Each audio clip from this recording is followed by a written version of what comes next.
Hey guys, what's up? My name is Valentine Lister, and this is my Minor Arcana series.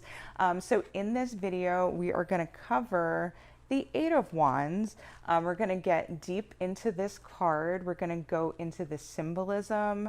We're going to go a little deep into the astrology because I'm super excited to share this stuff because I didn't know this when I first became a reader, but there are major arcana cards that rule the minor arcana cards, and those major arcana cards are associated with the gods and goddesses of astrology and the zodiac signs, and they connect with this card. And so I'm super excited to share that, as well as like other symbolism in the card, the numerology of the card, as well as the upright and the reversed meanings. I'm going to turn the camera over to the cards right now and super excited to get into it. So let's do it. All right, the Eight of Wands. So right away, I'm going to give you a little nickname to get a little feel for this card.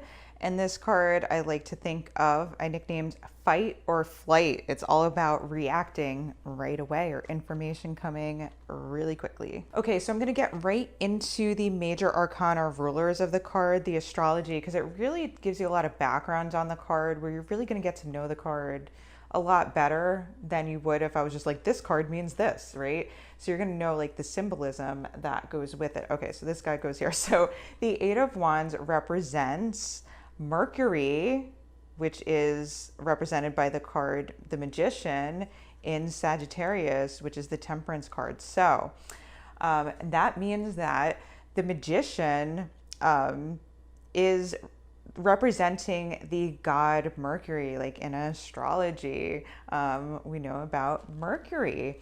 And then, so Mercury is wearing the costume of Sagittarius because the zodiac signs are costumes for the gods and the goddesses. Now, I go into this a little more in depth in my tarot and astrology video, which I'll link up here for you. I'll put it down in the description box below. But basically, it's important to know that in ancient astrology, which is one thing guiding this, I mean, they might have been a little more modern in astrology, the Gold Order, the Golden Dawn, who created like the associations here. But in ancient astrology, traditional astrology, I study Hellenistic, there's also sidereal.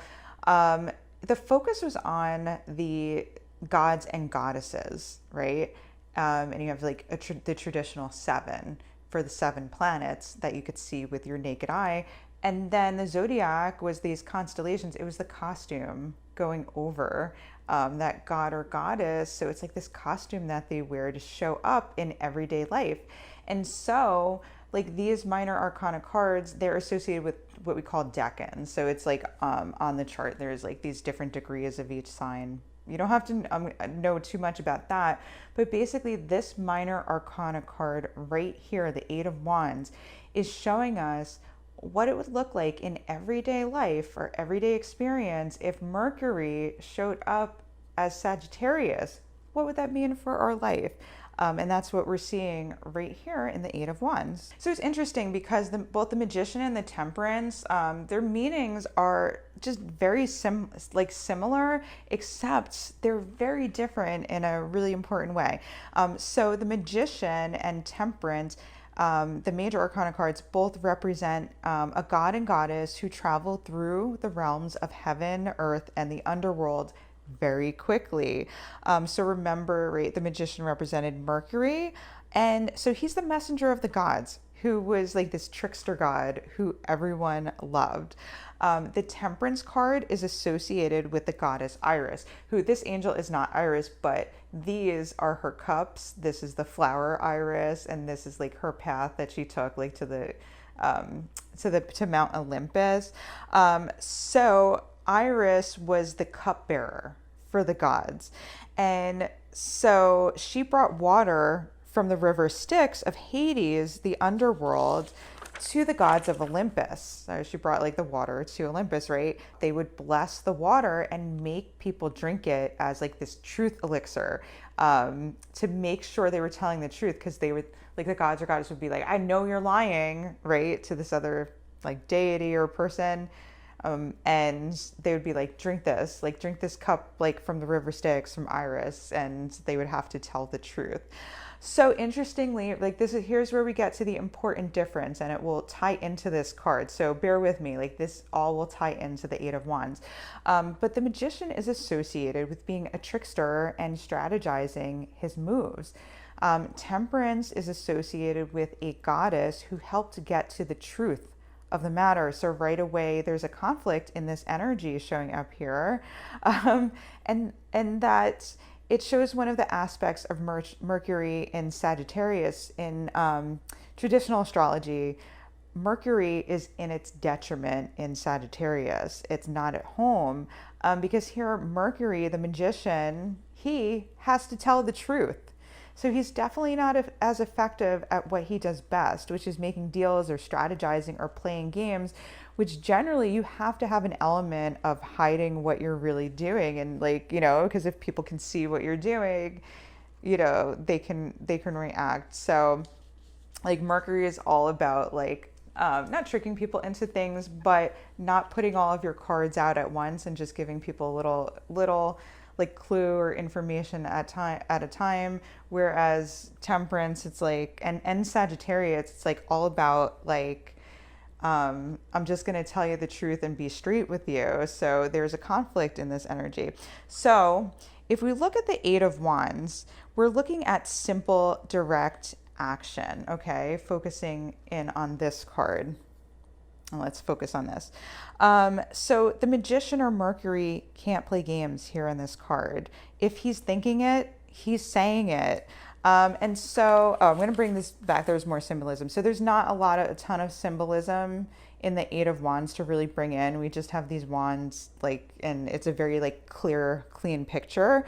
But we notice that it's mostly all blue pretty much, which makes me think about the water here in the Temperance card.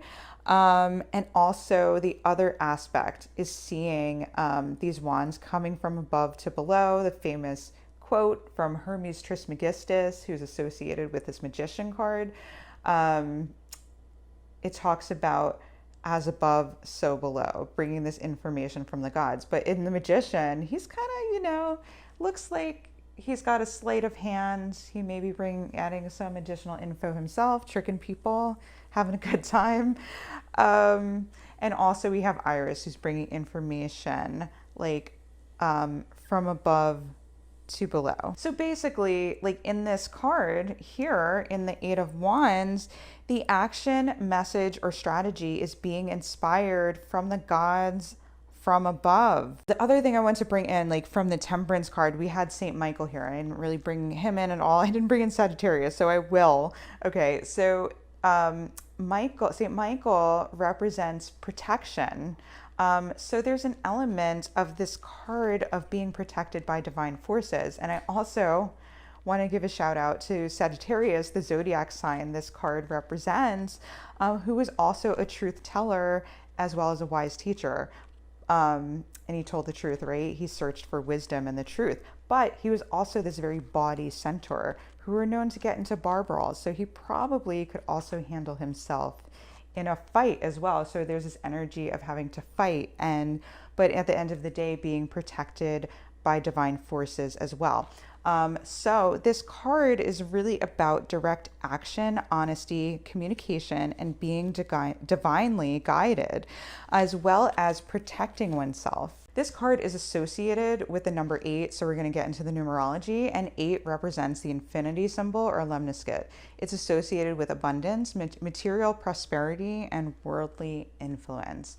All right, so getting to the upright meaning, I'm going to go into my experience when I've gotten this card because I feel like it's the best way to learn. So if you haven't seen my astrology, like about the journaling, and journaling your card, I'm going to put my tarot journal video up here because that is really the way to get the meaning of this card. And I'm going to tell you about the experience because I've gotten this card a lot since I started journaling. So when I've gotten this card, I've gotten like last minute messages about having to get to an appointment. I've also gotten it on days where I needed to stick up for myself in an argument. And on one day, a friend came to pick me up last minute after an argument, and we went to go hang out and talk. So if you get this card, it may be related to an unexpected message coming through. maybe from the divine on something you need to do. It might be that you need to act on something quickly. It could be a task that needs to be done or a defense of yourself. You'll be getting like a synchronous message that day if you pull this card, and you'll know when. Like something will come through. Trust me, it's like magic. Okay. It can also mean an unexpected communication, and it could be uncomfortable or sudden. Okay, so if you get this card reversed, it means that energy is being blocked or avoided. So if it comes out reversed, you might get a message or a sign to act on something, but you just don't have the energy or motivation to deal with it. So you just let it pass. And so there may be a fearfulness around communication and a hesitance to act on what you know you need to do. All right, guys, hope you enjoyed this video on the Eight of Wands. And this is just a quick reminder to make sure that you like, subscribe, and hit the bell to be notified so that you can get my next videos. The next video will be on the Nine of Wands. Also, if you are watching this in the future, just want to catch up on the videos, see what I've done so far. I'm going to link a minor arcana playlist here as well as a related video up here. All right, love you guys so much. Take care. Bye. If you like this video, make sure to like, subscribe, and hit the bell to be notified for whenever I release a new video every single week.